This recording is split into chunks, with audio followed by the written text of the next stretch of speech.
Faremos essa mesa sobre as reformas eleitorais, o direito eleitoral, a reforma política e todas as modificações substanciais que estão sendo discutidas no Congresso Nacional referentes ao sistema político brasileiro.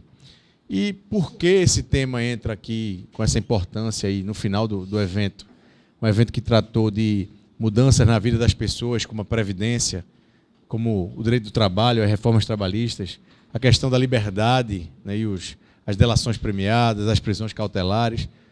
Tudo isso tem a ver com mudanças legislativas, mais das vezes. Tem mudanças também que são mudanças de postura do judiciário, do executivo, mas mais das vezes a mudança tem a ver com mudança legislativa. E quem é que define qual o padrão de alteração na legislação brasileira? A legislação que muda através de uma previsão constitucional com efeito para todo o país é a legislação federal, é essa que altera o regime de previdência, é essa que modifica as relações laborais. E mais ainda, é nesse ambiente que se crava a forma de escolha de representação política dos nossos representantes. Ou seja, são eles escolhidos por um sistema eleitoral, sobre um sistema político, são eles escolhidos que fazem essas mudanças para nossas vidas. E por que nós não podemos tratar, então, da mudança na vida deles? Por que nós não podemos dizer como escolhemos melhor nossos representantes? Então, essa pauta de hoje da reforma política é dizer qual o sistema que temos, quais são as mudanças que estão na pauta do Congresso Nacional, que mais das vezes, a maioria das vezes, inclusive agora, no dia de amanhã, está prevista uma discussão de uma alteração legislativa substancial que pode privilegiar ainda mais os ocupantes dos cargos eletivos. Há uma previsão de uma alteração do sistema político, sistema eleitoral, que é o conjunto de regras que abordam a transformação da nossa vontade, a transformação do nosso voto em um mandato eletivo. Esse conjunto de regras está sendo proposta uma modificação substancial que levará o sistema proporcional, naquele que as minorias estão representadas, para um sistema que foi denominado no Brasil de distritão, que na verdade é um sistema majoritário em que as pessoas só ocuparão os cargos se forem os mais votados, o que parece um discurso fácil, o que ajudará muitos a se eleger, na verdade, ajudará a manutenção do status quo, ou seja, o Congresso não terá qualquer renovação se assim passar amanhã no Congresso Nacional a ideia de um distritão. Mas isso é uma crítica que eu faço aqui para abrir a conversa, passando para a pessoa que é especialista, que vai falar sobre o tema, que é Antônio Ribeiro Júnior, que é professor de Direito Constitucional, de Direito Eleitoral, advogado, coordenador de Direito Eleitoral da Escola Superior da Advocacia e pessoa que tem toda a capacidade, conhece a realidade política, bem como o direito, e o grande problema é quando o direito e a política não estão de formas coadunadas, a legislação ela é falsa, é de faz de conta, então a gente precisa ter uma verdade entre lei e política, e é isso que a gente vai tratar.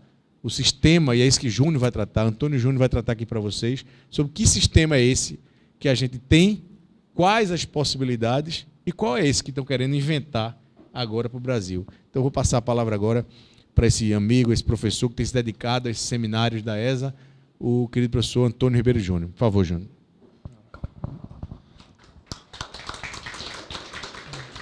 Boa tarde a todos. Agradecer Carlos Neves pelas palavras. Estamos aí nesses eventos da ESA desde o ano passado e vamos permanecer um bom tempo ainda. Agradecer a todos que ficaram até o momento para a última palestra de eleitoral, reforma política. E a parte que me cabe falar sobre o tema, ela tem, ou nós podemos dividi-las em dois momentos. Eu vou fazer uma abordagem teórica inicial para contextualizar o tema, o sistema eleitoral que nós temos hoje e o que se propõe, ou quais são as propostas que o Congresso pretende ou está na pauta de debate para aprovação. Hoje, no Brasil, pela Constituição, nós temos 2 tipos de sistema eleitoral. Nós temos o sistema majoritário e nós temos o sistema proporcional. No sistema majoritário, nós temos a eleição de prefeito, governador e presidente da República. E aí ele pode ser o majoritário simples ou o majoritário composto. No caso, o simples, eleição em um único turno, e o outro, eleição em 2 turnos. Aquele que não obtiver pelo menos 50% mais um voto em primeiro turno, haverá um segundo turno. Um sistema majoritário. Aquele que obtém o maior número de votos é o eleito. Municípios ou estados, e no caso União, com mais de 200 mil eleitores, se não houver no primeiro turno eleição de um candidato com mais de 50% dos votos válidos, nós temos, consequentemente, um segundo turno. Abaixo de 200 mil eleitores, nós não temos, no sistema majoritário, segundo turno. Então, nós temos esse primeiro modelo de sistema eleitoral no Brasil, que, apesar das críticas a ele dirigido, não é o nosso problema. O nosso problema central não está no sistema majoritário, mas sim a grande celeuma e os debates, eles se intensivam quando o debate, quando o tema surge no sistema proporcional. E aí nós temos algumas questões a tratar nesse sistema. Proporcional hoje são as eleições para o poder legislativo. Nós temos aqui, em âmbito municipal, vereadores, estadual, deputado estadual, e federal, os deputados federais, ressalvando e salientando que o senador da República, apesar de ser ocupante de um cargo do Poder Legislativo, mas a sua eleição é uma forma de eleição majoritária simples. Então, o senador da República é a exceção dentro do Poder Legislativo.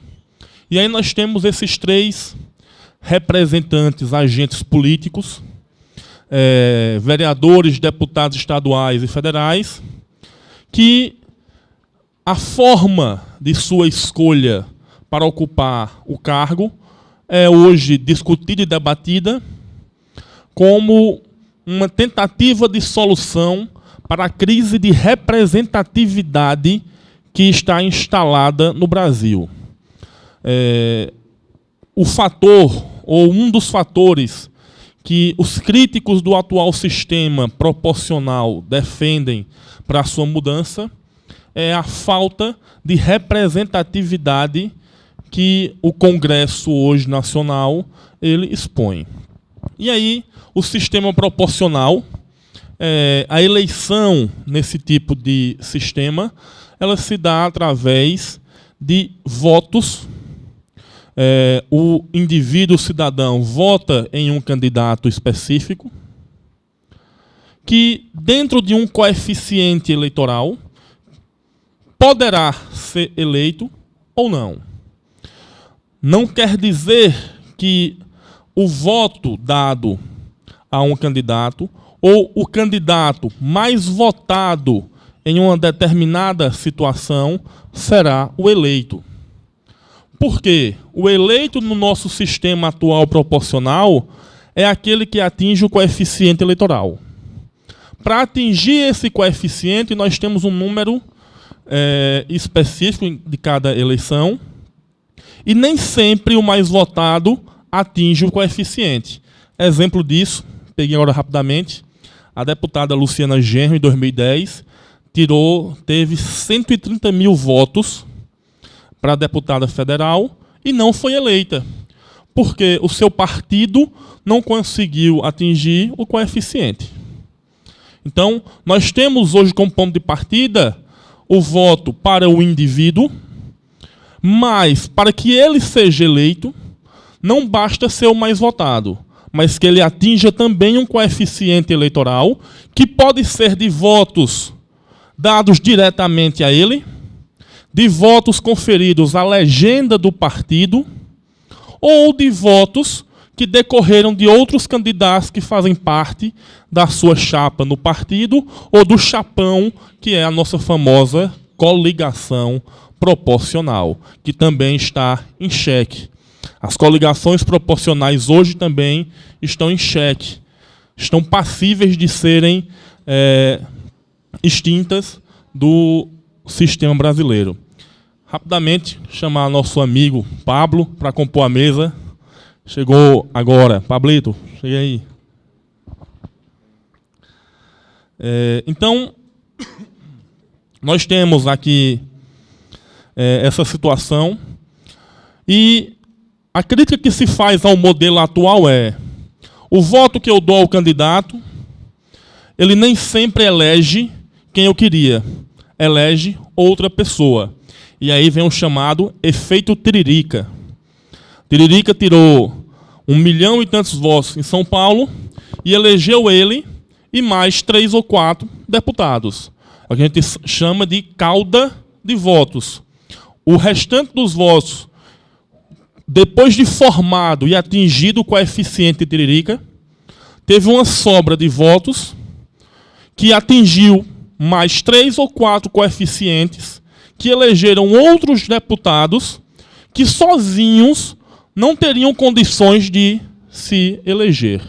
Então, essa cauda, esse efeito Tiririca, como é chamado, ele é uma crítica que se faz porque eu voto em um determinado candidato, mas eu não elejo somente ele, ou às vezes eu nem o elejo.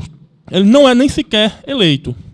Ou outros são eleitos com uma baixa votação, ou seja, uma baixa aderência popular. Então nós temos essa crítica que é feita ao sistema, e aí as coligações são peça importante nesse formato de sistema proporcional, crítica que se faz. Nós temos um debate sobre, hoje, que está muito próximo de ser aceito, que é o sistema eleitoral chamado de distritão.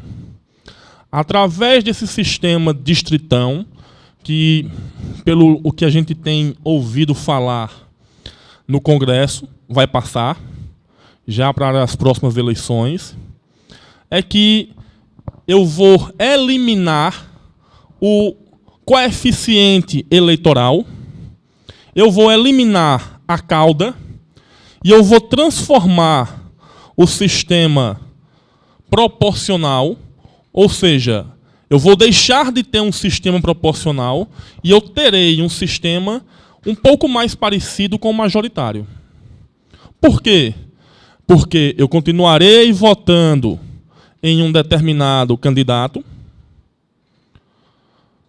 como hoje ainda ocorre, mas os votos que eu conferir àquele deputado não terá mais um limite ou não formará mais um coeficiente eleitoral, de modo que serão eleitos os mais bem votados. Aqueles mais bem votados nos seus partidos serão os eleitos. E isso elimina as sobras, a cauda, de certo modo retirando essa celeuma que nós temos quanto ao efeito Tiririca, elegendo, de fato, os mais votados, o que seria o caso da deputada Luciana Genro lá em 2010, foi uma das mais bem votadas, mas não foi eleita porque não atingiu o coeficiente, mas isso também nos traz outros problemas. Esse sistema é uma garantia de que quem está eleito, ou pelo menos é um pressuposto lógico de que quem está eleito terá uma grande chance de se perpetuar. Ou seja, a renovação do Congresso ela será muito baixa. Porque esse sistema privilegia quem já tem a máquina ou os instrumentos para fazer campanha.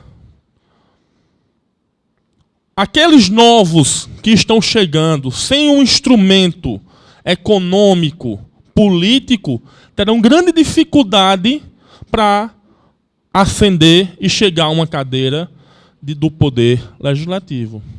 E aí a gente vai ter novas pessoas que vão conseguir lograr êxito e se eleger. Mas serão os artistas, as pessoas que têm representatividade na população por meio dos meios de comunicação. Nós teremos outros tiriricas que irão aparecer.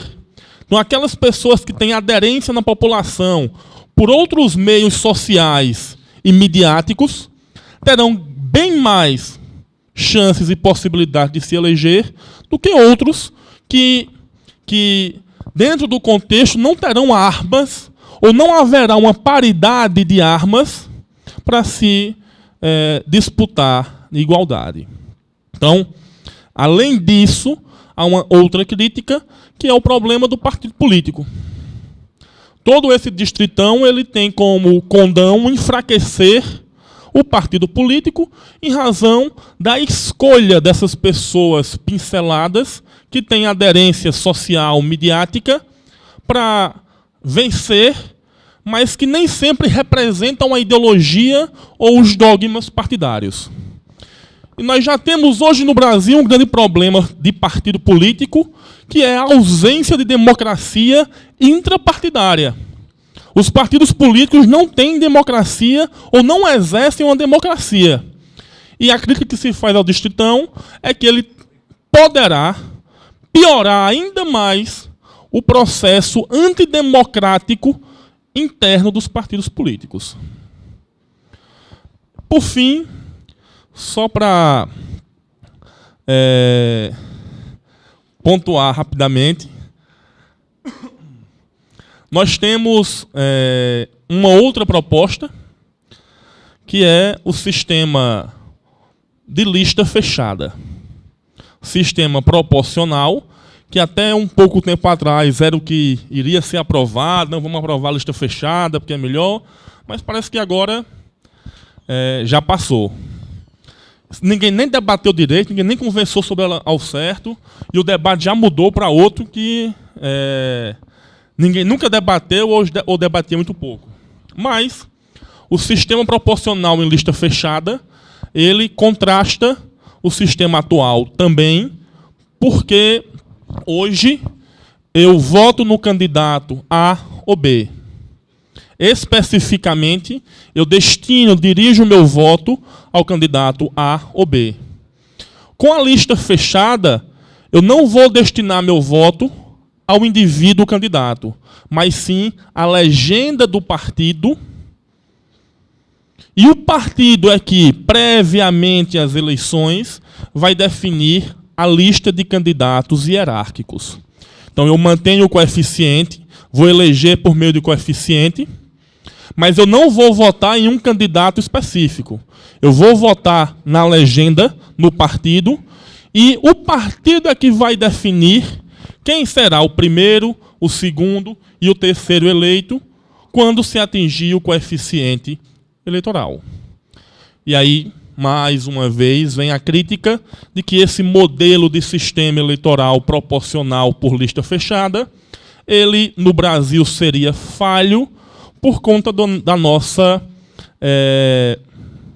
pequenez partidária, por conta do problema da ausência, da falta ou da quase inexistência de democracia intrapartidária. Claro que ela vem com uma temática sobre prévias partidárias, fortalecimento, mas, como eu falei, nós iríamos tratar inicialmente de uma teoria, e na teoria é bonito, ela é instigante, mas na prática, na nossa segunda parte final, é diferente. Na prática, no dia a dia de uma eleição municipal, estadual, nós não temos essa democracia intrapartidária. Essa democracia ela não existe. Nós temos a imposição de regras e de candidatos pelos caciques. Nós tínhamos, até a eleição passada, na municipal, candidatos que deixaram de ser de última hora porque o cacique de cima tomou o partido dele.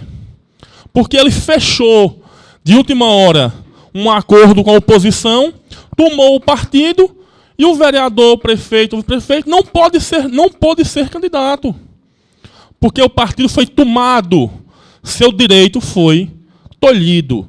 Então, na teoria, é bonito, belo e bom, mas na prática é muito difícil. E encerrando, de fato e de direito, eu faço uma reflexão e aí meu presidente ele vai fazer agora uma... ele comenta muito sobre isso. Eu faço uma reflexão final, porque eu tenho lido com ele muito. Bauman, o professor Isaac está aqui, ele também lê bastante. E eu tenho, a cada dia mais, e não é só no amor não, viu, Carneves? É também no direito. Eu tenho também entendido que o grande problema das reformas no Brasil, e não só a eleitoral, não só a política, não só a tributária, ou qualquer que seja, todas, ela parte de uma premissa individual. Ela parte de uma premissa do ser humano. Eu digo e defendo que a Constituição brasileira ela foi feita de uma forma muito consolidada e forte, sob a ótica de um espírito republicano e democrático. Entretanto, ela pediu apenas uma coisa para que o sistema jurídico brasileiro pudesse ser desenvolvido perfeitamente. É que as pessoas também tivessem o espírito republicano e democrático. Eis o problema. Por mais das vezes, nós não vamos deixar que o melhor aconteça ou que se desenvolva da melhor forma pelo interesse individual, pelo individualismo que vem tomando conta da sociedade brasileira. E esse individualismo, o fato de não olhar mais ao coletivo, ele impede uma efetividade de direitos e ele impede uma reforma de forma mais contundente. E, para encerrar, eu lembro Conrad Hess, que diria: toda vez que for possível deixar de exercer um direito, uma vontade individual em benefício de um direito constitucional ou de uma garantia, eu tenho, aqui sim, uma Constituição efetivamente democrática de direito. Obrigado.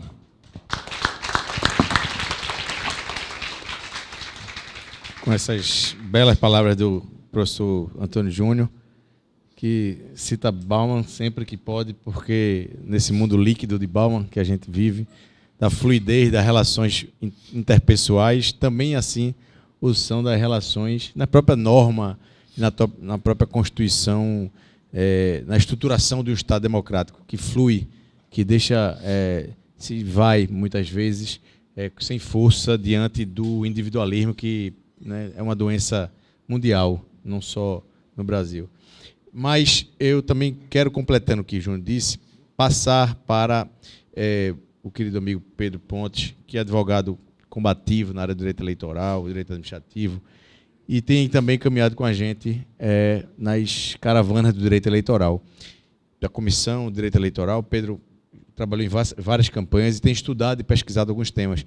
E hoje ele vai falar um pouco, já completando o que o Júnior disse, tratar um pouco sobre partido político. Porque o grande problema, como o próprio Júnior disse, não é o sistema. Não é o sistema eleitoral só, porque sistemas eleitorais existem de todo tipo, em qualquer lugar do mundo. Às vezes querem importar um sistema pronto. Mas tem uma instituição que está no meio de todos os sistemas, que é o partido político, que é uma instituição na história democrática recente, porque ela é do Estado contemporâneo para cá, não havia lá atrás. Mas na democracia representativa, onde nós estamos aqui, tem alguém representando nossos interesses em outros lugares, tem alguém colocando-nos presente perante o Estado, nesse tipo de Estado, no caso, Estado de partidos, um Estado contemporâneo, um Estado representativo, a gente tem que discutir partido político. Porque essa instituição, se ela falha, ela atrapalha toda a dinâmica da estruturação democrática de um país. E por isso que Pedro vai tratar um pouco mais sobre partidos, sobre coligações, federações, democracia interna, tudo que é necessário para que um partido faça essa ligação entre eleitores e exercentes de mandatos eletivos. Pedro, por favor. Boa tarde a todos. Dando continuidade ao que Antônio Júnior trouxe, ele aqui e ali falando sobre o sistema eleitoral, né, pincelou algumas questões ligadas à interferência direta da crise de representatividade que a gente vive atualmente na esfera dos partidos políticos. Na verdade, o enredo disso tudo, desse momento que a gente vive atualmente, é efetivamente essa crise de representatividade política. Nós já não nos sentimos representados pelos políticos que estão aí. Nós vemos a todo tempo haver acenos direcionados à renovação e modificações legislativas direcionadas a uma modernização, mas na prática a gente não enxerga isso. O que a gente enxerga é a identificação, quando se tem momentos onde pode-se pousar o olhar melhor sobre a participação do Congresso, por exemplo, a gente tem, na verdade, um cenário de guerra, um cenário onde a gente vê políticos desarticulados, a gente vê políticos que, em tese, não compõem o quadro que há como expectativa em relação a eles. Então, tudo isso tem trazido a reflexão, somado a todos os escândalos dos últimos anos, tem trazido a reflexão que tipo de modelo e que tipo de medida poderia ser implementado efetivamente para o efeito da gente superar essa fase, para a nossa democracia amadurecer também em relação a isso. E a figura dos partidos políticos, nesse momento, também se mostra preponderante e protagonista para efeito de uma nova fase.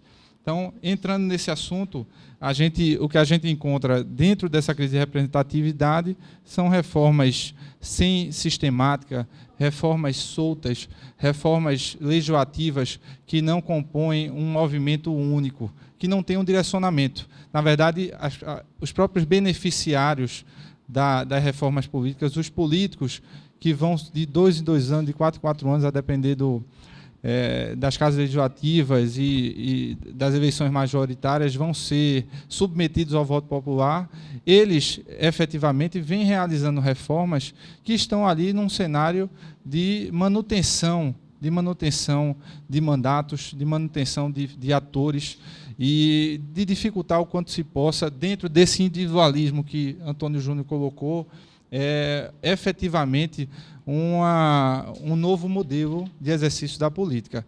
A gente precisa pontuar a todo tempo que a política, efetivamente, ela é muito importante dentro da nossa sistemática. Então, o modelo de Estado que foi pensado, o modelo de condução, né, que é pensado, aliás, no mundo todo, a política se insere e tem um papel fundamental. Esse papel não vem sendo exercido adequadamente. Então, com esse olhar que a gente tem que fazer uma reflexão, se envolver mais com essas temáticas, efetivamente, né, e além do protesto por si só, para poder ser participativo, para poder verificar esses movimentos de reforma que a todo tempo se renovam, a cada eleição se renovam, e poder enxergar que tipo de papel a gente tem nisso, que tipo de participação a gente pode trazer, inclusive a classe jurídica, que tem um papel preponderante aí. Então, a gente, falando um pouco sobre o sistema partidário, se divide em bipartidarismo e pluripartidarismo, a gente elegeu o modelo pluripartidário, onde há uma multiplicidade de partidos políticos, e também esse modelo precisa ser enxergado para verificar se está adequado à nossa realidade. Esse modelo pode ser ilimitado, como é no Brasil, ou pode ser limitado a um número mais reduzido de partidos. No momento, ele é ilimitado, e isso tem gerado diversas interrogações na população, sem saber se nós estamos caminhando no caminho certo, se esses partidos novos são parte de projetos individualizados de grupos ou se efetivamente buscam atingir realidades ideológicas que hoje a gente não tem.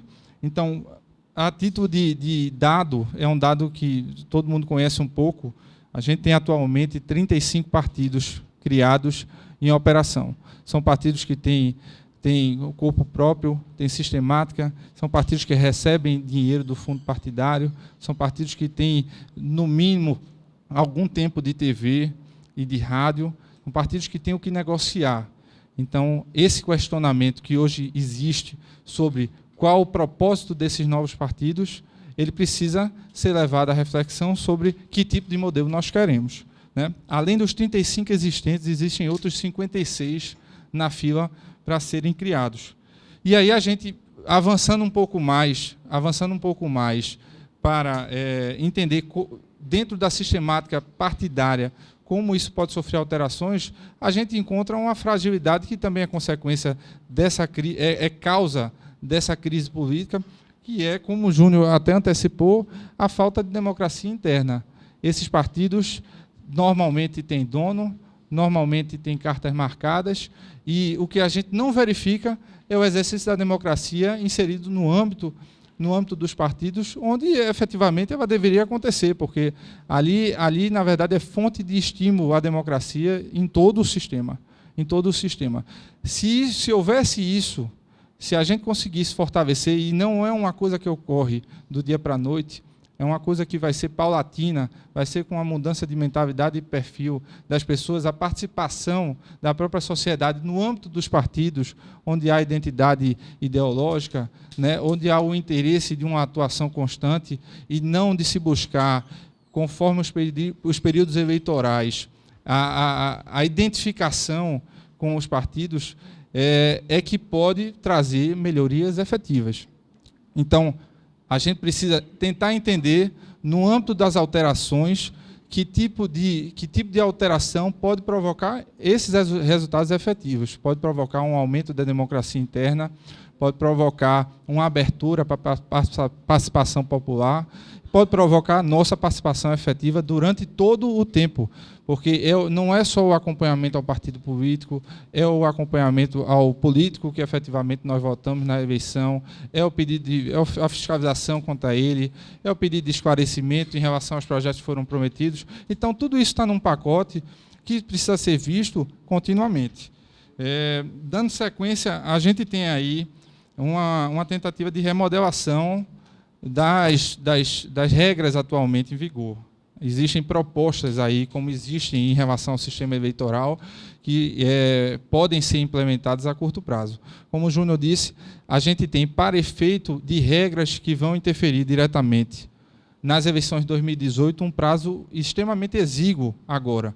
Então, a gente tem até 7 de outubro desse ano para que qualquer proposta seja implementada e que respeite o princípio da anualidade, onde as regras de direito eleitoral precisam estar em vigor até um ano antes do pleito que se avizinha. Então, vejam no meio de todo esse tumulto, de todas essas dúvidas envolvendo a atuação política, nós temos reformas que são, em tese, resultado de todo esse movimento, né, dos escândalos, da crise de identidade, né, do impeachment que aconteceu, dos movimentos de exposição do Congresso, efetivamente, como tivemos na semana passada, e nós talvez não tenhamos um olhar maior e mais próximo dessas mudanças efetivas. Vamos trazer aqui um pouquinho do que efetivamente pode vir a ser implementado e vamos ver efetivamente o que é que vai acontecer para efeito das eleições de 2018. Há uma alteração aí ligada à extinção das coligações. As coligações são um mecanismo através do qual é permitida a aliança entre partidos. Então, nas eleições majoritárias de interior, por exemplo, quando a gente verifica aquela dualidade entre o lado vermelho e o lado azul, ou o lado vermelho e o lado branco, a gente, por trás daquilo, está representada coligações e forças partidárias unificadas, né? Isso em alguma medida, é positivo, porque está pautada em ideologias, está pautada na busca pela vitória no pleito, mas terminou se transformando num mecanismo de manobra, um mecanismo onde, através dessa ferramenta, se tem facilidades em relação às eleições que estão sendo disputadas. Então, na medida em que a proposta é extinguir essas coligações, essa autorização para a união de partidos, há uma proposta de criação de uma nova ferramenta chamada federação partidária. Então, a diferença, grosso modo, entre uma e outra é que a federação ela estimula a identidade ideológica entre os partidos, de princípios, de propostas, de realizações, mas para efeito de exercício do mandato. Ela não se apresenta como medida para efeito do pleito eleitoral, não é? Então, isso já é uma modificação importante, já é um novo modelo, já há aí o modelo de federação devidamente instruído com regras proibitivas, inclusive em relação a também utilizar como manobra o elemento da federação. Então, a expectativa é que isso, de alguma maneira, agregue e seja colaborativo. Há também uma modificação que já é uma ideia antiga e que talvez agora seja implementada, ligada à cláusula de barreira. A cláusula de barreira é a identificação, na regra atual, de um percentual mínimo de obtenção de votos para o partido político, para efeito dele continuar com todos os direitos direcionados aos partidos, para ele continuar com o dinheiro oriundo do fundo partidário, na parte de financiamento que Paulo vai abordar, para ele continuar com tempo de rádio e de TV, para ele continuar demonstrando ter a expressão necessária no âmbito nacional para efeito de continuar na mesma condição de todos. Então, isso é uma cláusula de barreira que vai ser direcionada a você inibir partidos nanicos de estarem ali tão somente para efeito de negociação de espaço, de moeda de troca efetiva, também de manobra para efeito de conquista do pleito eleitoral. Então, a expectativa é essa. Por último, toda essa questão envolvendo partidos políticos termina repercutindo, de algum modo, em todo o sistema eleitoral, em todo o âmbito ligado aos pleitos eleitorais e à atuação política, porque isso tem repercussão no financiamento, isso tem repercussão na propaganda partidária, isso tem repercussão no dia a dia dos políticos, nas filiações existentes e nas transições, na titularidade dos mandatos, que atualmente passa pelo âmbito partidário. Então, daí o valor de se analisar e de se buscar, também no âmbito do partido político, uma renovação, melhorias, menos dependência de titularidades individuais, né, mais democracia, tornar os partidos mais convidativos à participação popular efetiva. Né? Isso que parece utópico hoje, na verdade, é algo que precisa acontecer imperativamente. Então, a gente precisa encontrar as ferramentas necessárias para poder efetivar isso, e isso também nos envolve, né? Nos envolve naquilo que a gente consegue identificar, naquilo que a gente consegue escolher como ideologia, escolher como partido, escolher como atuação, entender que não devemos desistir simplesmente da política, né, que nós devemos, na verdade, buscar mecanismos onde essa participação se torne efetiva e, de alguma maneira, a gente melhorar esse cenário e reduzir essa crise de representatividade. Se sentir representado, entender que aquele mandato que a gente outorga no momento do voto está surtindo efeito. Ele tem um propósito e esse propósito precisa ser objeto de implementação e de futura prestação de contas. Então, com essas palavras, eu passo a palavra para Pablo, antes disso, agradecendo a vocês pela atenção e vamos em frente. Sena, tinha mais 1 minuto e 10, tá vendo, Pedro? Ele fica jogando essa plaquinha aqui para incomodar a gente, sabe? Atrapalha, a gente fica... Está acostumado a falar muito, a gente tem que dar uma cortada no tempo, né? Mas, na verdade, é o seguinte, o tempo é curto para o tamanho do assunto, mas Pedro, com muito brilhantismo, abordou o ponto crucial, que é a estruturação desse elo entre eleitores e exercentes de mandatos eletivos, que é o partido político, figura que surgiu no Brasil de forma muito forte na Constituição brasileira, até mesmo que antes de outros países dos estados contemporâneos. Você vê que na França, nos Estados Unidos, o partido político se consolidou primeiro, mas na Constituição, pela primeira vez, foi no Brasil. Então isso tem um simbolismo. O Brasil é estudado nos seus partidos políticos, porque nós temos uma democracia que sofreu vários ataques, passou por várias ditaduras. Eu gosto sempre de dizer que tem uma frase que é muito interessante, que é: o vício faz homenagem à virtude. Então, mesmo na época da ditadura militar, se usavam partidos, sem nome de partido. Em Portugal, assim também o foi, como na Espanha. Diversas ditaduras tentam dar cara de democracia. Isso é mais uma prova indubitável de que o caminho certo é a democracia. Até a ditadura, que é o pior das formas de governo, ela usa a estrutura democrática para dizer que é popular, que as pessoas aceitam e participam do processo.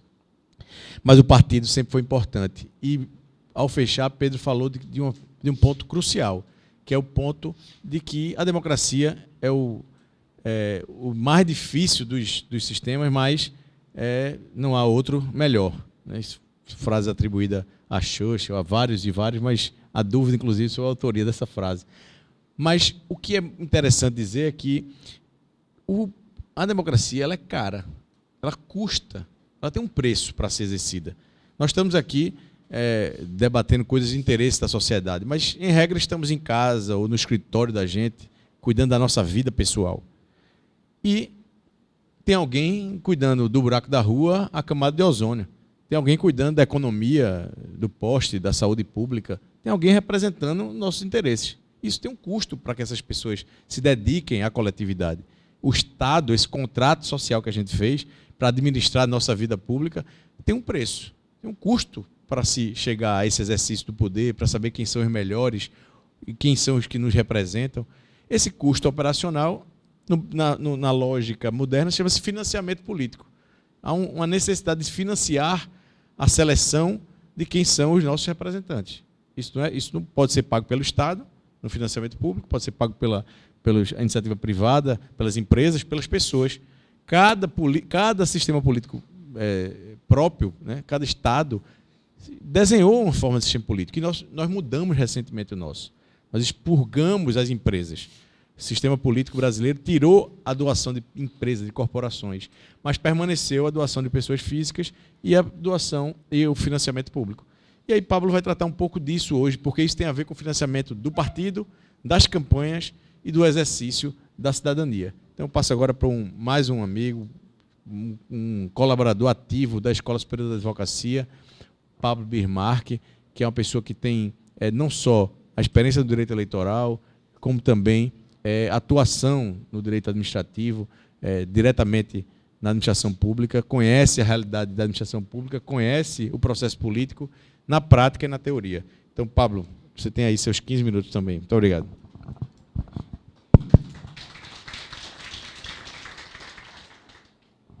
Obrigado, boa tarde a todos. Primeiramente, me desculpar pelo atraso, mas eu estava também no compromisso muito importante, festinha de Dia dos Pais da escola da minha filha. Mas aí saí correndo para prestigiar o evento, agradecer o convite de Carlos Neves, diretor da ESA, da Escola Superior da Advocacia, e de Antônio Júnior, que com brilhantismo organizou esse evento. Bem, o que eu venho aqui falar um pouco para vocês hoje é a respeito do financiamento de campanha, né? Isso que está sendo discutido. Enquanto estamos aqui agora, lá no Congresso, em Brasília, está sendo discutido no âmbito da comissão da reforma política. O relatório está sendo lido hoje.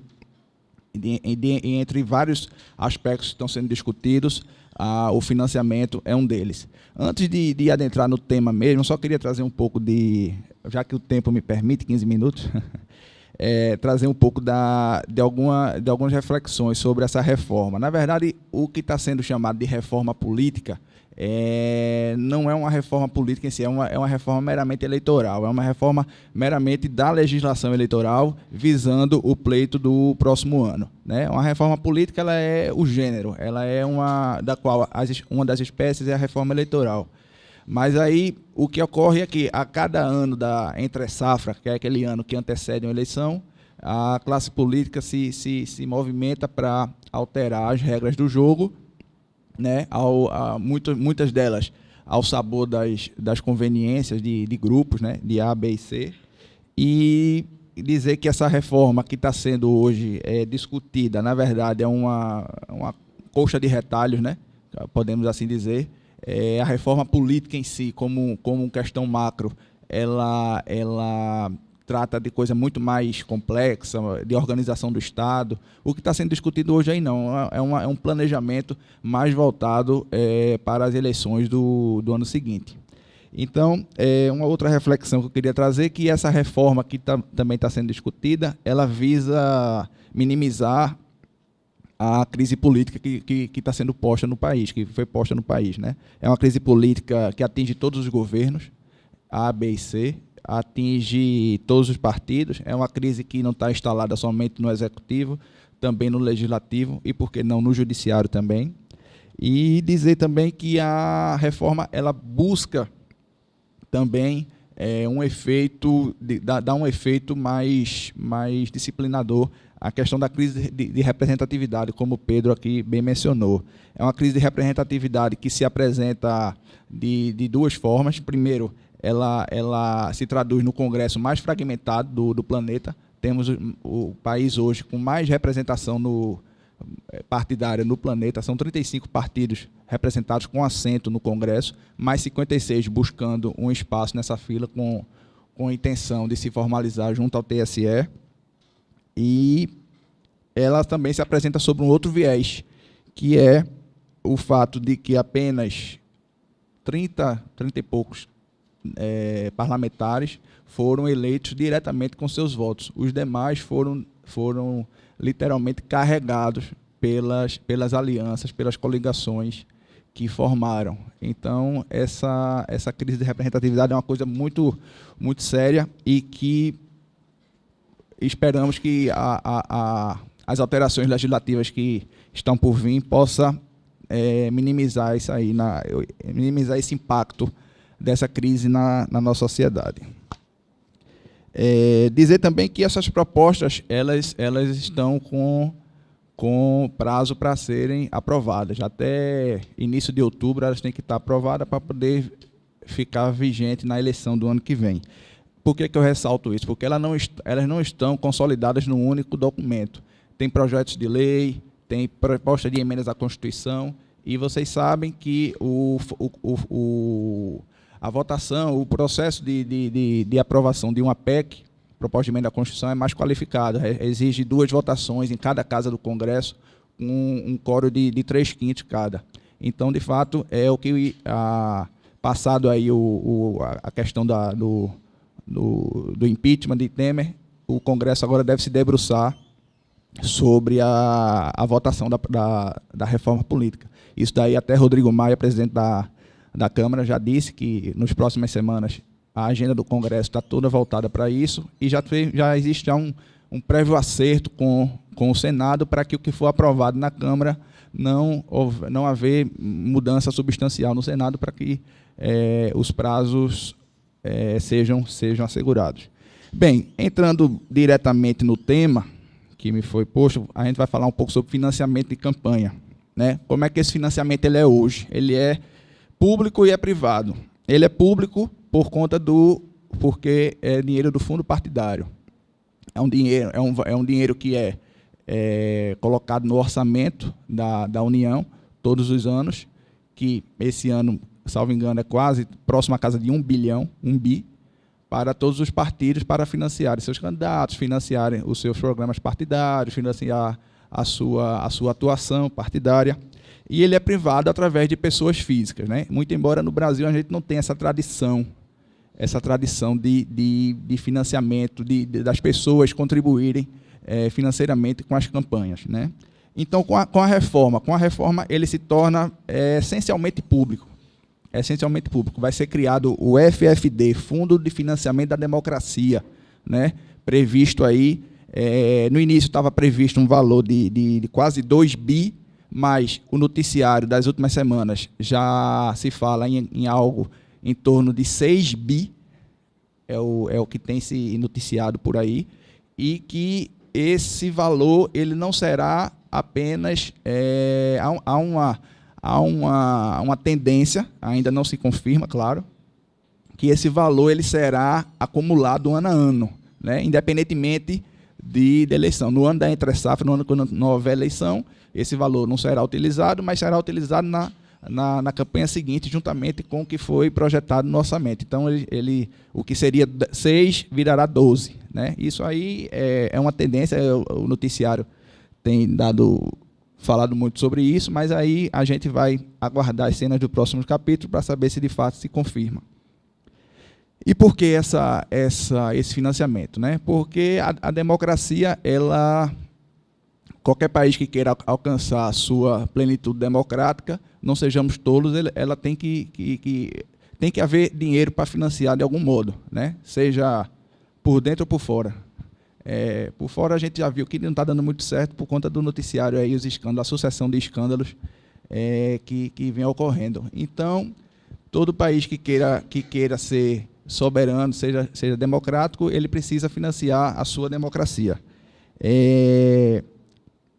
Esse dinheiro, esse valor do fundo financiamento da democracia, ele será também acumulado com o fundo partidário. O fundo partidário não será extinto, ele continuará ativo. E, além disso, o fundo de financiamento da democracia, os dois existirão. Eles serão distribuídos aos partidos, fiscalizados pela Justiça Eleitoral e garantidos em lei orçamentária, né? Como eu disse, para estar previsto, a previsão é que seja 1 bilhão e 900 milhões, mas, porém, o noticiário das últimas semanas dá conta de que já é algo em torno de 6 bi, né, a confirmar. Como será essa distribuição? Essa distribuição será feita em 2%, todos os partidos, e 98% proporcional aos votos do ano de 2014, da última eleição, para a Câmara dos Deputados, né? As maiores bancadas receberão a maior fatia do bolo, né? Essa distribuição será feita 70% para cargos do Executivo e 30% para cargos do Legislativo. Haverá também um teto de gastos, que a Justiça Eleitoral vai se debruçar ainda para definir critérios objetivos nessa questão. O teto de gastos, como houve o teto de gastos agora na eleição municipal do ano passado.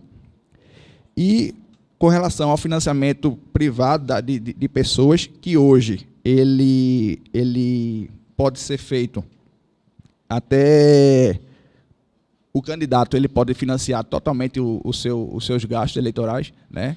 Tivemos aí um exemplo que foi a candidatura de João Dória, em São Paulo, prefeito de São Paulo, que financiou boa parte da campanha e obteve êxito nas urnas. Então, isso aí não será mais permitido. Tanto o candidato como ou qualquer pessoa, ela pode financiar até 10% dos seus rendimentos anuais ou 10 salários mínimos, o que for menor, né? Evitando aí o efeito João Dória, do candidato que seja abastado, que tenha dinheiro, se autofinanciar, porque hoje é permitido esse autofinanciamento do candidato, recurso do próprio candidato. Ele pode financiar até o limite de gastos que ele pode gastar, que é permitido o candidato gastar, mas a proposta é que isso fique limitado a 10% dos rendimentos ou 10 salários mínimos, o que for menor. Ainda com relação já saindo um pouco de financiamento, mas pegando aí um gancho no noticiário que saiu, que vem sendo divulgado, a gente teve isso aí também é uma proposta da reforma política, que vai haver com relação ao registro de candidatura, vai haver uma fase de habilitação prévia. Essa fase de habilitação prévia ela vai se dar de 1º de fevereiro a 15 de março, né? Essa fase de habilitação que os candidatos irão, nesse período, fazer uma espécie de habilitação prévia perante a Justiça Eleitoral, e a Justiça Eleitoral irá credenciá-los, digamos assim, já deixá-los prontos, com a certidão pronta para poder, em outubro, fazer o registro de candidatura. E aí saiu recentemente uma notícia de que o relator, o deputado Vicente Cândido, que é do PT de São Paulo, pretende incluir, estão chamando de emenda Lula, pretende incluir no relatório uma antecipação nesse período, nessa fase de habilitação da campanha, 8 meses antes, uma espécie de salvo-conduto, né? Já esperando aí que não haja tempo para que a sentença de Moro seja reformada no TRF da 4ª Região. Então, eu só fiz questão de trazer isso, porque isso é um dado que está sendo muito divulgado, e aí as pessoas vêm me perguntando bastante o que é isso, o que se trata dessa emenda Lula, que estão denominando de emenda Lula. Na verdade, nessa fase, pegar essa fase de habilitação prévia, que os candidatos irão submeter, que vai de 1º de fevereiro a 15 de março, para exame das pendências, e, a partir dali, já deixá-lo, digamos assim, aprovado, apto para concorrer ao cargo. Com relação ainda ao financiamento,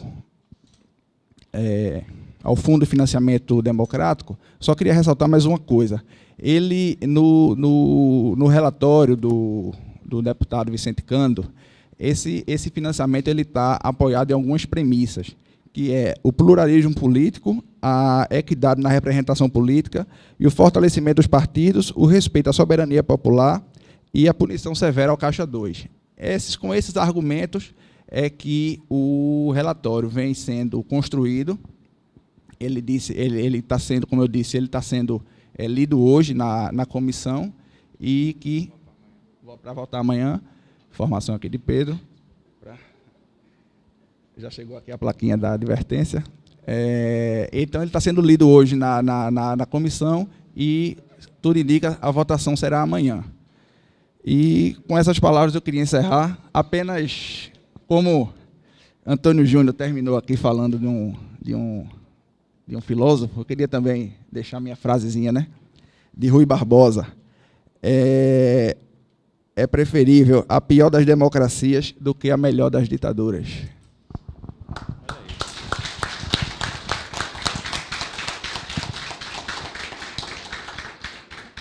Antes da gente fazer o encerramento, até porque o presidente Washington, aqui de Vitória, e o presidente Rony Duarte, da OAB de Pernambuco, estão chegando para o encerramento, para um evento também aqui com vocês, do Fale com o Presidente. Eu queria colocar, até antes mesmo de uma fala minha de encerramento, eu queria colocar à disposição os palestrantes para vocês. Se vocês tiverem alguma pergunta, algum ponto, tem um pessoal que eu sei que é interessado em eleitoral que está aqui, tem um pessoal que gosta de política, tem um pessoal que gosta de saber dessas recentes mudanças. Se tiver alguma pergunta sobre algum tema específico de reforma política, da reforma eleitoral, fiquem à vontade, que tenho certeza que a resposta virá aqui dessa mesa. Doutor Francisco. Doutor Fernando. Doutor Fernando. Dá para ouvir? Pronto. Nessa questão da obrigatoriedade, tem alguma discussão no voto? Olha, eu vou já puxando aqui para mim, porque esse é um tema muito interessante. Eu, particularmente, entendo que no Brasil a gente tem a obrigatoriedade do voto há muitos anos. Existe particularmente, eu acho que a gente poderia já ter flexibilizado mais. Alguma corrente muito forte que entende que não estamos maduros o suficiente para flexibilizar o voto. Mas o que é mais interessante, se a gente for fazer uma análise da Constituição brasileira e da legislação vigente, a gente pode chegar a dizer que há uma flexibilização tácita. Ela não é direta, mas há. Porque, veja, um cidadão brasileiro que deixa de votar, ele tem que deixar de votar 3 eleições consecutivas, 3 escrutínios, ou seja, uma eleição de primeiro turno, uma eleição de segundo turno e uma eleição 2 anos depois, ou se tiver só a eleição do primeiro turno, a eleição daquele ano, a eleição do outro, 3 escrutínios seguidos, para ser excluído do cadastro eleitoral. Essa exclusão, ela antes de ser feita, é dada a oportunidade, veja, de 3 consecutivas. Se ele faltar uma, votar no outro, faltar de novo, votar no outro, ou se ele justificar, ele pode não votar. O cidadão, o eleitor, ele pode justificar o seu voto, dizendo que não vai votar, em cidades circunvizinhas. A gente em Recife está muito acostumado, trabalha toda eleição, está ali no TRE, passa uma pessoa vindo de Olinda e justifica em Recife e vai para a praia de Boa Viagem. Né? Então, um cidadão aqui que mora em Gravatá, Xanga Grande, vem justificar aqui e não precisa votar. E justificar, veja, só para dar um exemplo, na Argentina, para você justificar, você tem que estar a uma distância suficiente de 500 km, pelo menos. Então, em Pernambuco, você teria que estar no sertão pernambucano, de Recife para o sertão pernambucano, para não votar. Tem uma lógica na justificativa. Então, a gente criou uma legislação que flexibiliza a obrigatoriedade do voto, do comparecimento no dia da eleição. A obrigatoriedade do alistamento, eu até acho que isso tem a ver com o cadastro nacional, a gente participa de um grande cadastro, onde se organiza quem são os eleitores, é importante, esse deve ser obrigatório e é em vários lugares. Agora, o voto, que no Brasil é obrigatório, tem sido flexibilizado pela legislação eleitoral. Aí eu vou mais além.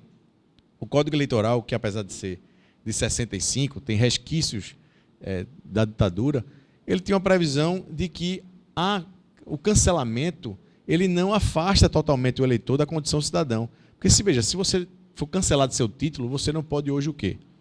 Você não pode tirar o passaporte, pegar financiamento de habitação, passar no concurso público, frequentar uma faculdade ou uma escola pública. Tudo isso você tira a sua condição de cidadão, você deixa de ter direito a Bolsa Família, outras coisas que tem. Então, há uma obrigatoriedade do registro. Para você perder o registro, você tem que passar 3 eleições consecutivas, ou seja, não justificar e não ir. Depois disso, há ainda um chamamento público. Depois desse chamamento público, você paga uma multa. E essa multa é de R$ 3, R$ 4. De forma para que valorize o quê? Que todo cidadão esteja dentro do colégio eleitoral. Todo cidadão seja eleitor. Consequentemente, isso é lógico, dentro do conceito de universalidade do voto, o sufrágio universal, todo mundo deve ser eleitor, e eu concordo. E a Constituição de 88 afastou o inalistamento dos analfabetos. Os analfabetos eram inalistáveis, nem podiam sequer se alistar para votar. Então a gente ampliou. Quase todo mundo pode votar no Brasil. Mas você exclui aí os menores entre 16 e 18, os menores de 16 que não precisam, 16 a 18 que é facultativo, maiores de 70 facultativo, e uma boa faixa aí que pode deixar de votar. E a gente tem um histórico de 28%, uma média histórica no Brasil, de 28% de abstenção de pessoas que não votam. Então a gente pode comparar a população brasileira com os votantes e a gente vai dizer que há a obrigatoriedade, mas há uma flexibilização do conceito de obrigatoriedade. Eu acho que é por isso que o debate não avançou, porque se fôssemos estrito na exigência de obrigatoriedade, 100% tivesse votar, ia ser cassado, ia ser afastado, talvez a gente tivesse já modificado o sistema. Mas a legislação, a jurisprudência foi flexibilizando. E para finalizar a resposta, tem uma pergunta ali já atrás, eu queria dizer o seguinte: depois que você deixa de votar 3 vezes seguidas, sem justificar, não paga essa multa no chamamento público lá que o TSE faz, seu cadastro é cancelado. Mas como não existe a morte civil no direito brasileiro, você não pode existir sem existir, ou seja, você tem todo o direito de registrabilidade, de ser eleitor, de ser cidadão, ninguém é expurgado definitivamente do cadastro eleitoral. Não há mais, como já houve na ditadura militar, a figura da perda definitiva do direito político, sempre é temporária. Só se for um naturalizado estrangeiro, que na época da naturalização tinha um crime fora do país, ele é expulso, tá? Mas o brasileiro ele não pode ficar sem direito político. Então, dentro dessa lógica, se você passar 3 eleições, não pagar a multa, mesmo assim você vai lá, anos e anos depois, se habilita e volta para o colégio eleitoral, volta a ter o direito de votar. Então, respondendo com um pouco mais longo, mas para dizer que eu entendo que não há uma legislação de flexibilização, porque já há uma flexibilização da própria Justiça Eleitoral e do próprio conjunto normativo. Eu queria dizer o seguinte: eu não posso falar pela OAB Federal, eu não tenho cargo de representação há tanto, ou seja, eu não sou Conselho Federal, eu sou o diretor da escola, então eu posso falar pela escola, sou professor e sobre o tema eu posso falar, né? Tenho liberdade acadêmica aqui para falar o que eu quiser, como também os colegas todos aqui. a gente não pode falar pela instituição, até porque há uma complexidade maior, há um nível de representatividade que aí sairia da minha área de atuação e da minha alçada, da minha competência. Mas eu vou tentar falar um pouco, acho que Júnior pode completar aqui, de dois aspectos que ele falou. Uma discussão fundamental sobre o Congresso Nacional, eu já travei nesses outros lugares em que a gente já foi, e até entre a gente mesmo, sobre a legitimidade do Congresso Nacional. Eu gosto de sempre pensar o seguinte: existe um conjunto normativo, tem uma Constituição e tem um conjunto normativo aqui. Eu posso discordar dele, mas aí vem a discussão entre legalidade e legitimidade, né? Sempre fica aquela proximidade. Tudo que foi feito, do impeachment de Dilma à absolvição de Temer, ou mais ainda, de uma possível emenda constitucional para uma direta já, tudo, de qualquer matriz ideológica que a gente vai discutir aqui, por isso que eu vou me afastar da matriz ideológica, seja para caçar, para absolver, condenar, nomear presidente, indicar uma emenda constitucional para alterar a regra do processo de escolha de presidente, qualquer coisa, se tiver previsão constitucional, entendo que é dentro da legalidade. Legalidade, né? Legalidade, ela pode vir recheada, vamos dizer assim, de legitimidade ou não. Nós temos um Congresso que foi eleito pela vontade do povo, num sistema político em que o financiamento era público e privado por empresas, autorizado a doação das empresas. Em razão desse arcabouço, além desse, vários outros artifícios ilegais foram utilizados para montar um Congresso Nacional. Então, todo mundo tem direito de dizer que o Congresso Nacional, por grande parte, está ali investigado na forma de recepção de financiamentos extra previsões legais, ele estaria maculado para fazer as reformas. É a mesma coisa que foi dito, e eu queria aqui, primeiramente, registrar a presença do presidente Ron Duarte, pedir para ele e o presidente Washington, se puder os dois virem aqui para a mesa para a gente fazer o encerramento, que o debate está bem aguçado. E eu queria chamar o presidente Ron Duarte, o presidente Washington, por favor. Pessoal, boa tarde. Queria cumprimentar a todos. Só quebrando aqui um protocolo, que a gente tem uma notícia muito importante para dar. Acabou, primeira mão, estava vindo agora, recebi a notícia, acaba de ser aprovada em segunda votação e definitivamente da Assembleia Legislativa do Estado de Pernambuco, pela primeira vez na história da OAB em nosso Estado, o piso remuneratório da advocacia, R$3.000, isso foi aprovado, deve ser sancionado na próxima sexta-feira pelo governador, é um marco importante, nós gostaríamos que esse valor fosse significativamente superior, a advocacia merece mais, mas é um primeiro passo, um passo muito importante para evitar e para combater a precarização das condições de remuneração no meio advocatício. Eu digo sempre que, assim como o veneno e o remédio, em questões de piso, a gente não pode errar na dose. Porque se a gente tenta, pela via legislativa, agredir o mercado, a gente transfere emprego para estados vizinhos. Então, a forma da gente poder medir, a gente já começa a melhorar as condições de remuneração de uma parte significativa da jovem advocacia. Enfim, é um feito que muito nos orgulha. Isso vem sendo tentado desde a gestão de Jaime Asfora, passando pela de Henrique, Pedro Henrique, e agora, finalmente, conseguimos cravar esse marco na história da nossa advocacia. Muito obrigado. Presidente, quer falar? Passar aqui também para o Washington, depois a gente volta para a sua resposta, viu, amigo? Só para a gente não perder. Pessoal, boa tarde. É um prazer grande estar mais uma vez com vocês. Agradecer ao nosso presidente Rony, ao nosso aqui, o diretor-geral da ESA, que tem feito um trabalho muito profícuo, um trabalho abnegado em prol do melhoramento, da atualização profissional, que é muito importante. Agradecer a presença do nosso aqui, registrar a presença do nosso vice-presidente, doutor Fernando Cardoso, vários colegas também de Gravatá, aqui, doutor Hamilton, doutora Verônica e tantos outros, a nossa conselheira Janaína, o conselheiro doutor Hamilton. Gostaria de dizer, presidente Rony, que muito pouca gente aquilata e vê da importância da legalização desse piso da advocacia. Efetivamente, a gente sabe que está ainda muito distante do que a gente quer e do que a gente precisa. Mas a gente sabe que toda caminhada, por mais árdua, por mais longa que seja, ela se inicia com o primeiro passo. E o primeiro passo foi dado agora. Não tínhamos nada, não tínhamos parâmetro. Então, não pensem, pessoal, que isso aí se constrói fácil. Isso aí é um trabalho de muita luta, de muita articulação. E vocês sabem que quem faz a OAB é um serviço voluntário, né? Então, não é simples chegarmos a essa situação, a essa aprovação. Veio a calhar que veio na Semana do Advogado, na semana da criação dos cursos jurídicos, e Pernambuco aí na vanguarda, começou em Olinda, depois São Paulo e Recife. Nós somos o berço, né, ex-presidente Rony e doutor Carlos, dos cursos jurídicos no Brasil, que as famílias,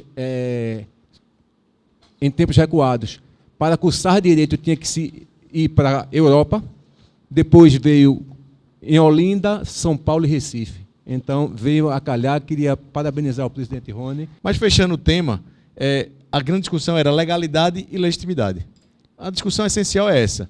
A gente pode dizer que o Congresso Nacional hoje ele é investido de legalidade, de constitucionalidade?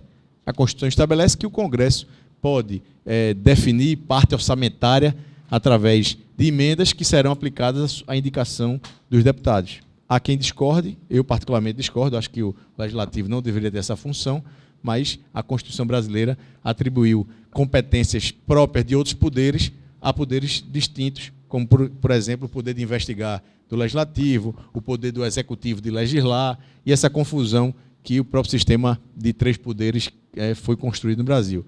Então, o Legislativo tem o poder de indicar a execução orçamentária, e isso virou moeda de toma lá da cá, agora na discussão que foi colocada sobre o trancamento da ação penal contra o presidente da República. Eu discordo de que isso deve ser mecanismo de troca, eu vou mais além. Eu entendo que a execução orçamentária deveria ser aprovada independente de interesses pessoais de deputados. Acho que eles podiam, essas emendas vinculadas que são feitas, eu particularmente, o Legislativo todo, acha que deve ter esse poder, eu particularmente acho que é um poder desvirtuado que cabe ao Executivo tê-la. Mas, saindo desse ambiente, a gente estava falando de legalidade. Legalidade, tem o Congresso Nacional para caçar um presidente da República. Pode ter feito errado. Tem também legalidade para absolver um presidente da República. Pode ter feito errado? Pode. Mas tem legalidade. Está dentro da lei o que foi feito. Está dentro da Constituição, da previsão constitucional. Então, a gente pode falar no sentido de golpe ou não, é uma discussão aqui que a gente alongaria do ponto de vista ideológico, subjetivo, mas do ponto de vista da legalidade, os ritos processuais foram cumpridos. O que a gente tem que ver é se a gente concorda com o Congresso Nacional, se esse Congresso tem legitimidade. E aí eu vou para outra discussão. Se o financiamento que essas pessoas que estão lá receberam está correto, se a regra do jogo que eles estão mudando para se beneficiar está correta, que é o que a gente estava discutindo aqui. Eles estão criando um sistema distritão, que é um sistema que existe em 3 países, Afeganistão e mais 2 ilhas pequenas. É um sistema que pega o sistema, não é o sistema americano. O sistema americano é distrital, que o senhor falou que era o sistema americano é distrital, é outro sistema. É um sistema de menores círculos. É como se a cidade de Vitória fosse dividida em vários bairros e esses vários distritos elegessem seus vereadores. O vereador ia ser vinculado àquela região rural ou da cidade, aquele bairro. É como se a gente pegasse a cidade de Recife, retalhasse e vários representantes de localidades tivessem assento na Câmara de Vereadores, por exemplo. É diferente do que querem fazer. É diferente você pegar o estado de Pernambuco e dividir em distritos para que a proximidade entre eleitor e eleito, que é uma discussão que a gente estava falando, desse vácuo de representação, possa chegar um pouco mais próximo. Você possa cobrar na esquina, na padaria, do seu candidato a deputado federal que veio aqui pedir o voto, porque ele vai representar a circunscrição mais próxima de você. É uma lógica do sistema distrital. Agora, o distritão é outra coisa. Na verdade, é uma eleição majoritária. É uma disputa para prefeito que tem 40 vagas para a Câmara de Deputado Estadual. É como se a gente tivesse, traduzindo de forma mais simples possível, é como se a gente tivesse 40 eleições de prefeito, no caso, para ocupar a Assembleia Legislativa de Pernambuco. São 40 deputados, 25 ou 26, 27 talvez, deputados federais. É como se a gente pegasse o Estado todo, e não fizesse divisões dentro do Estado. É um distrito só. É uma disputa majoritária. Quem tiver mais voto leva tudo. E é o grande equívoco, porque isso vai acabar com a representação proporcional, vai acabar com a representação das minorias. Cada vez isso vai ser... O Congresso Nacional já é formado hoje por homens brancos, empresários, acima de 50 anos de idade. Esse é o Congresso Nacional. Isso não é a realidade brasileira. Todo mundo não é isso. As mulheres são maioria e não têm assento. Nós temos uma deputada federal em Pernambuco. Então, há um equívoco, já há um equívoco no sistema proporcional. A gente vai aguçar ainda mais o equívoco. Essa legitimidade que está faltando tem a ver com o sistema. A gente não vê aquele Congresso como nosso representante, porque nossos deputados foram eleitos por um sistema de coligação, onde eu voto em A e elejo B. Eu voto num cara que é mais liberal, progressista, a favor, por exemplo, contra a criminalização do uso da maconha, e elejo uma pessoa que é totalmente contrária, que acha que deve ser penalizado, uma pessoa a favor do aborto, outra contra, e no mesmo partido, numa mesma coligação, você vota em um, elege outro. Essa deturpação do sistema criou um grande conglomerado de pessoas iguais, lá homogêneas, diferentes de todos nós. Então, em razão disso, a gente tem que criar mais proporcionalidade, ou pelo menos dar mais formas de chegar no poder à população que tem dificuldade econômica. O que é que a gente vai ter no sistema de distritão? O Congresso Nacional vai ser pouco renovado. Se já o era, agora mais ainda. Eles estão fazendo regra para ficar sentado. E ainda, para finalizar, só vai mudar quem tiver ou dinheiro ou for famoso, ou tiver os dois. Então, o Congresso Nacional vai ser feito por... sem nenhum demérito aos radialistas, jornalistas, jogador de futebol, nenhum demérito. Mas esses terão mais facilidade por ter acesso à grande mídia. E aí vem o que você falou, que a reforma também dos meios de comunicação é uma reforma necessária. Discutir esse monopólio, discutir esse acesso único de uma pessoa ter acesso mais do que todo o resto da população, há de ser discutido. Vedação constitucional. Essa discussão que ninguém quer colocar na pauta é uma discussão interessante, mas não caberia aqui nesse meu encerramento, porque é tão longo o debate que a gente não teria tempo de fazer, nem que fosse o dia todo. Mas agradecendo a sua intervenção, uma intervenção muito, muito boa, crítica, pontual. Eu discordo em algumas coisas, concordo em boa parte, e importa dizer que a gente pode adotar um sistema eleitoral proporcional que a gente tem, enxugado, tirar as coligações, aumentar a cláusula de barreira, diminuir a quantidade de partido, para a gente saber quem a gente votou, se a gente não ter esse desvio de voto. Mas, mais ainda, a gente pode evoluir para um distrital misto. Eu tenho um deputado que é da minha base, que eu conheço, assim, sei cobrar dele, se eu encontrar com ele na padaria da esquina, eu sei bater na porta dele. E também, por outro lado, eu vou ter alguém que representa o Estado todo, que tem legitimidade, que tem uma pauta mais complexa, que envolva o partido todo, uma lista fechada, onde eu voto...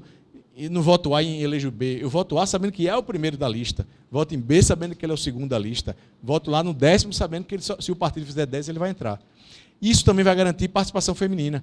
A cada 2 de um sexo, um de outro. Isso vai garantir mais do que já temos, e não é de candidatura. Porque hoje a gente tem garantia de participação feminina no número de candidatos. Isso não adianta nada. Está aprovado aí, só temos uma deputada federal. Nós precisamos de garantia de assento.